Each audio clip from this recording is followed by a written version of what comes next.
that they weren't made in the basement out of love. They were made by anarchists, and in some cases wealthy. I'll probably find some of my nice friends that are up there being so nice to me, especially lately. They're being very nice. But it surprises you who they may be, and you almost wonder why would they do it? But they're hurting our country, and we're really taking it back one by one. If we didn't go into Los Angeles early on in the administration, the commissioner, the chief of police, Los Angeles, said if they didn't go in, we would have lost our city. Now, they already lost 25,000 houses to fire because they wouldn't let the water come in from the Pacific Northwest, which they should have done. I said, you better do it. They didn't do it, and we had 25,000 homes where they had no water in their sprinklers, they had no water in the fire hydrants.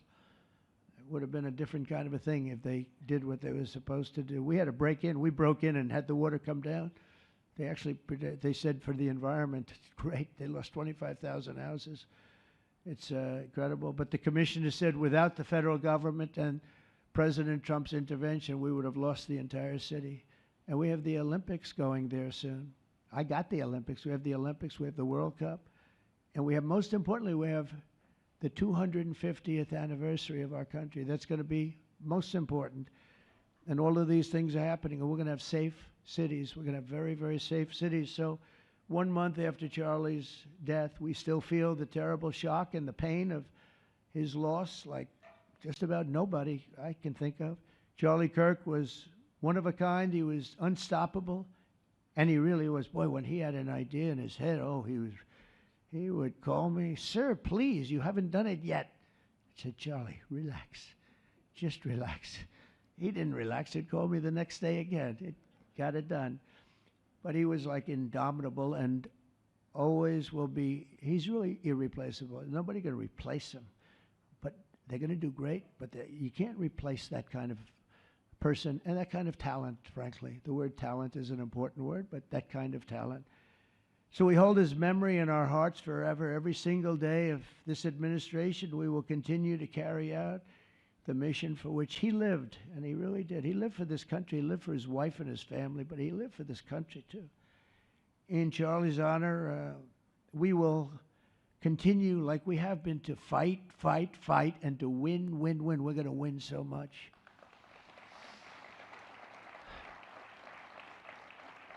So the Presidential Medal of Freedom is a big deal. You have the Congressional Medal of Honor, military, and the Presidential Medal of Freedom, which is civilian.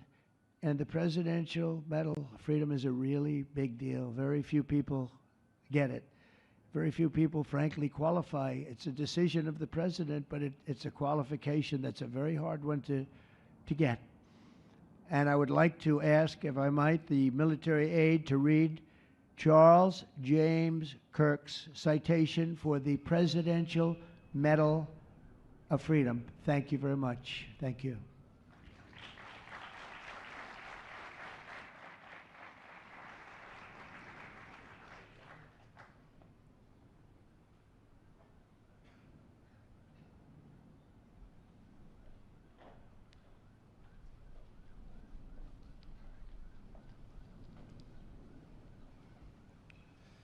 The Presidential Medal of Freedom is awarded to Charles James Kirk.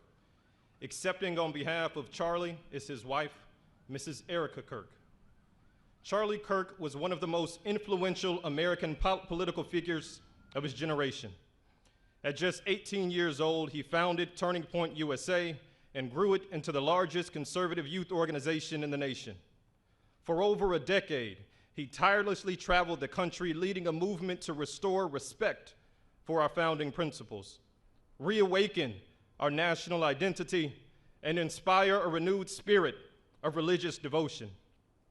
He was one of the great debaters and communicators of his time. Despite receiving repeated threats, he remained undeterred and modeled courage, logic, humor, and grace to the next generation.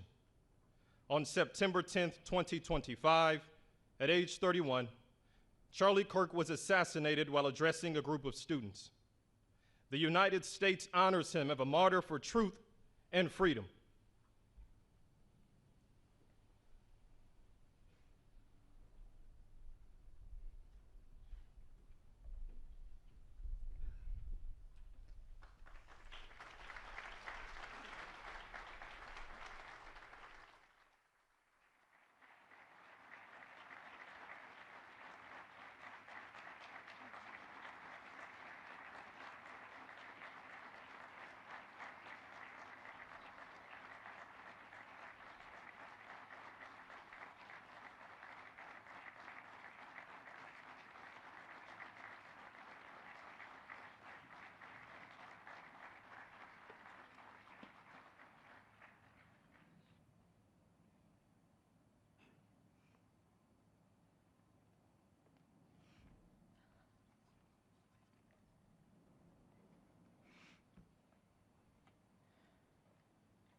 Thank you, Mr. President, for honoring my husband in such a profound and meaningful way. And thank you for making this event a priority amid the peace process in the Middle East. Thank you.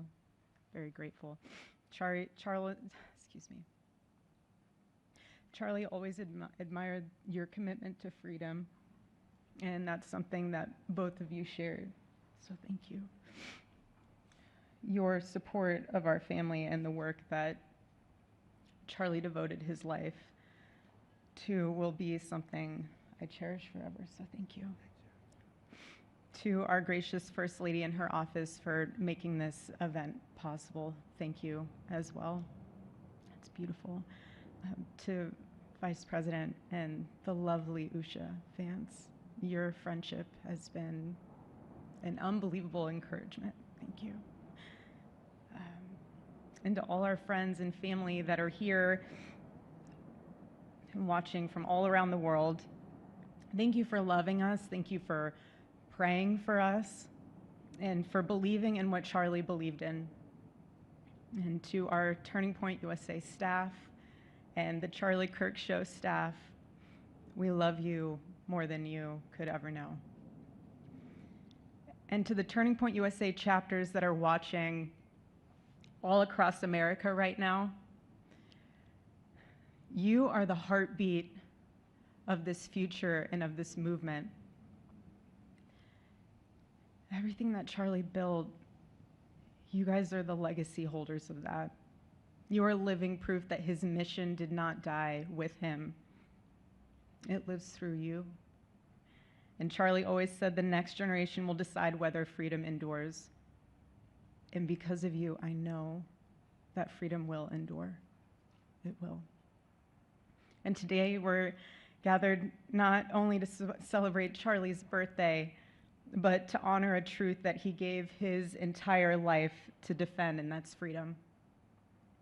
The very existence of the Presidential Medal of Freedom reminds us that the national interest of the United States has always been freedom. Our founders etched it into the preamble of our Constitution, and those words are not relics on parchment. They are a living covenant. The blessings of liberty are not man's invention, they are God's endowment.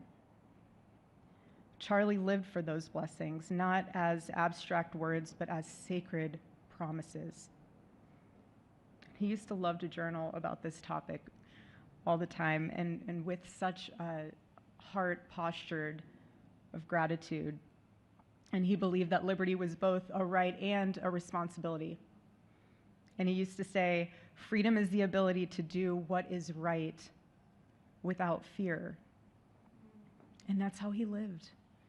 He was free from fear.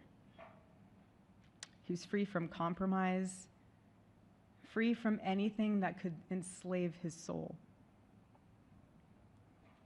His name, Charles, literally means free man. And that's exactly who my husband was. He was a free man.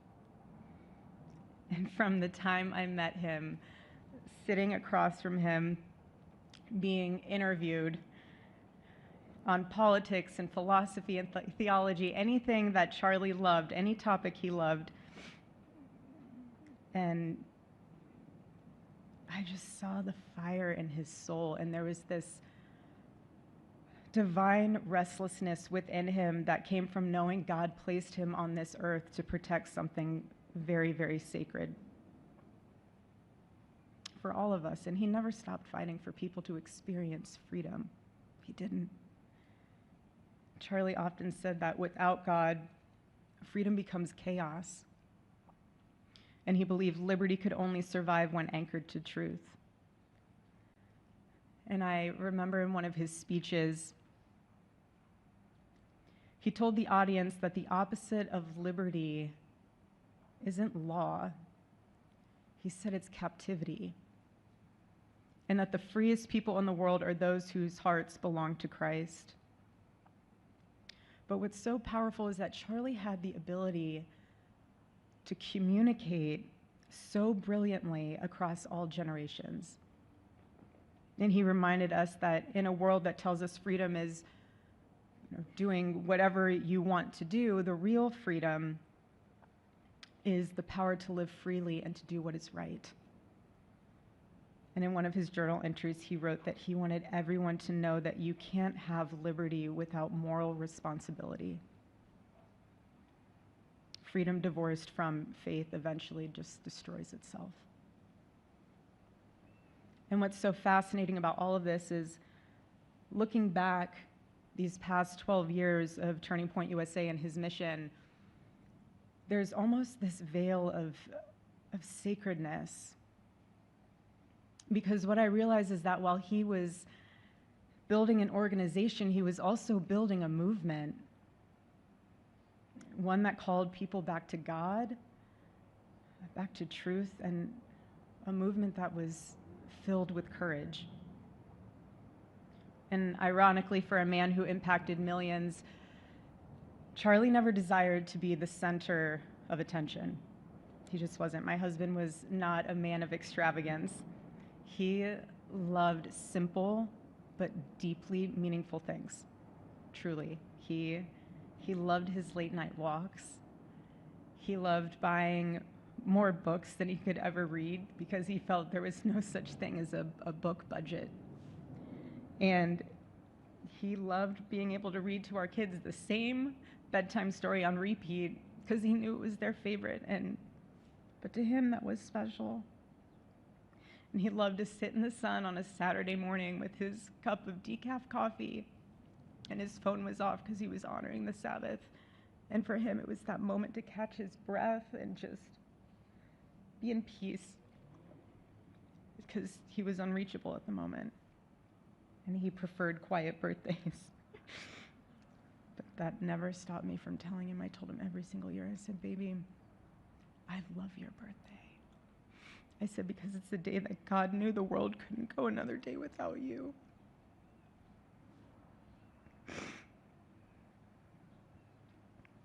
And so the rhythm of our usual birthday celebration for him was mint ice cream, mint chocolate chip ice cream. He only had it twice a year, on his birthday and 4th of July. It's just, and then after that, it was back to work as usual. But last year, his one birthday wish was to see the Oregon Ducks play the Ohio State. And they won. Oregon won that night. And it was by far one of the most memorable nights of his birthday experience of his life until today. And so, honestly, President Trump, I have spent 7.5 years trying to find the perfect birthday gift for Charlie. And it's so difficult. And those of you that have spouses or loved ones, you know how difficult it is sometimes to buy a gift for someone that you love, because he wasn't a materialistic man, so that also did not help. But now I can say with confidence, Mr. President, that you have given him the best birthday gift he could ever have.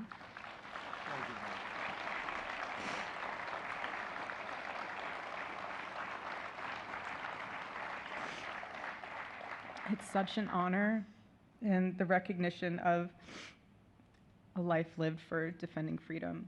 And that's what Charlie fought for until his last breath. And it was written across his chest in those final moments on one of his simple t-shirts that always carried a message, and this one bearing a single word, freedom. That was the banner over his life, and that shirt was a declaration.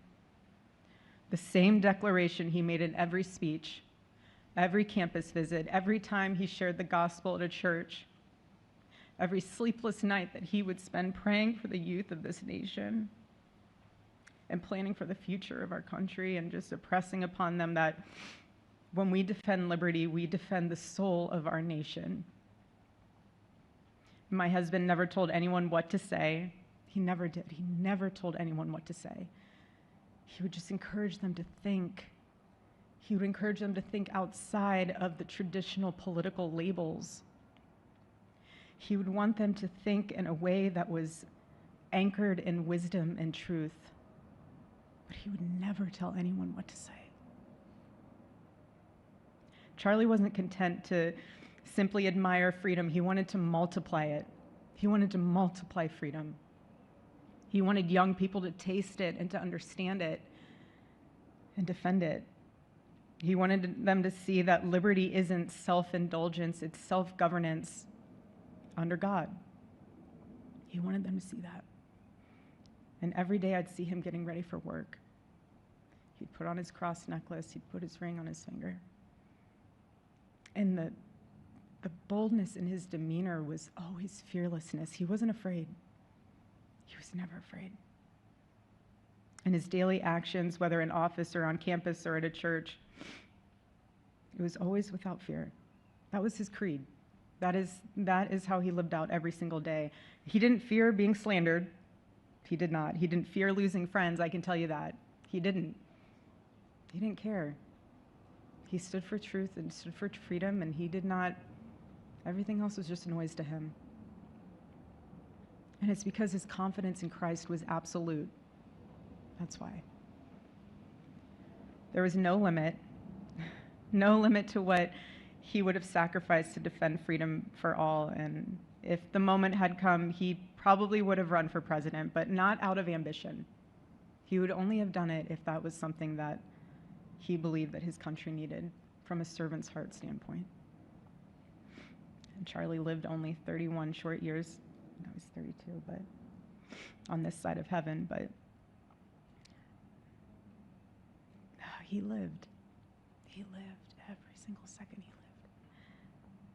He filled every single day with purpose, and he fought for truth when it was unpopular. And he stood for God when it was costly, but that's what we're called to do. Surprisingly enough, he did pray for his enemies, which is very hard, but he did. He did. He did. No one else, I mean, I saw him do it. No, he never did it in front of anyone else, but I can attest to that. But he also loved people when it was inconvenient. And he ran his race with endurance, and he kept the faith. And now he wears the crown of a righteous martyr. And for me and for our children, the truth really steadies our grief, because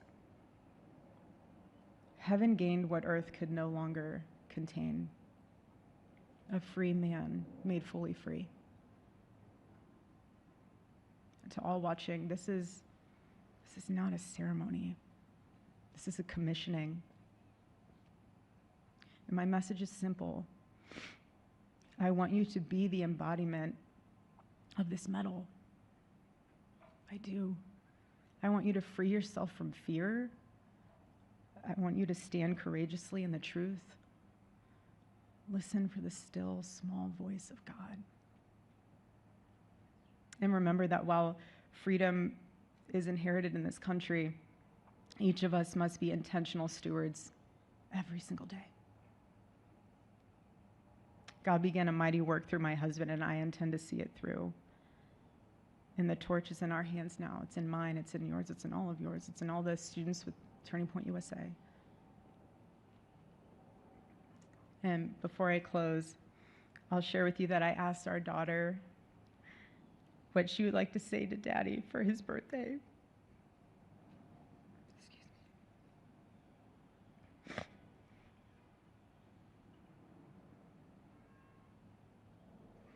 She said, "Happy birthday, Daddy. I want to give you a stuffed animal.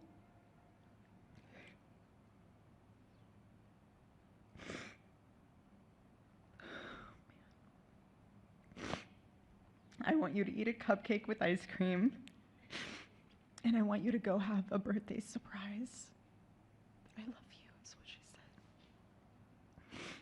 And while our son is precious, he can't yet speak, in classic Kirk family fashion, his actions spoke louder than his words, and his gift to you, Charlie, and myself for that matter, was deciding to become the man of the house and be fully potty trained at 16 months. But Charlie, baby, I know that you're celebrating in heaven today, but gosh, I miss you. We miss you. And we love you, and we promise we'll make you proud. And Charlie's life was proof that freedom is not a theory, it's a testimony. He showed us that liberty begins not in the halls of power, but in the man of a heart surrendered to God. And so today, as we honor Charlie with this incredible Presidential Medal of Freedom on his birthday, I stand here with tears and just a humbled heart and spirit, because his story reminds us all that to live free is the greatest gift, but to die free is the greatest victory. Happy birthday, my Charlie. Happy Freedom Day. God bless